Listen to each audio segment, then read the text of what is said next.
આજનો અમારો કાર્યક્રમ ભાજપની જે તાનાશાહી છે એના વિરુદ્ધમાં છે।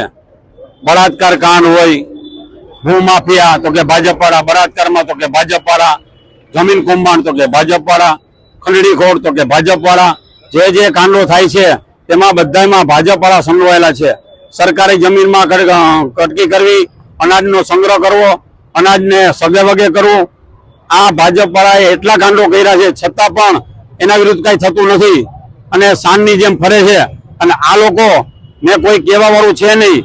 હવે એને એમ છે કે અમને ગુજરાત સરકારની અંદર ગુજરાતમાં અમને જ માત્ર મત મળવાના છે, એટલા માટે અમે એમ કહીએ કે આ વખતે અમે સીપી સાહેબને આવેદન દેવા માટે જઈએ છીએ કે આમ આદમી પાર્ટી વાળા કઈ પણ કાર્યક્રમ કરે તો એની ધરપકડ કરી લ્યો છો। લોકોના પ્રાણ પ્રશ્નો અને મોંઘવારી વિશે અમે આવેદન આપવા જાય તો અમારી અટકાયત કરો છો, 5-5 કલાક ગોંધી રાખો છો।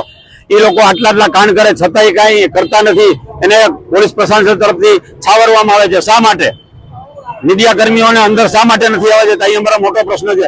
સીપી સાહેબ હુકામ એને મીડિયાથી લાજ કાઢે છે, મીડિયાને હુકામ અંદર નથી આવવા દેતા।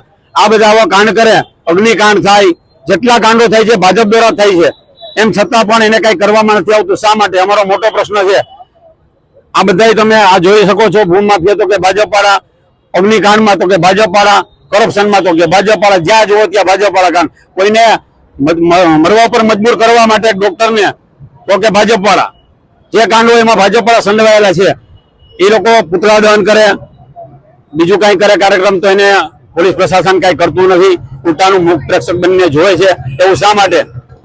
ગોળ અને ખોળની નીતિ શા માટે? અમારો મોટો પ્રશ્ન છે।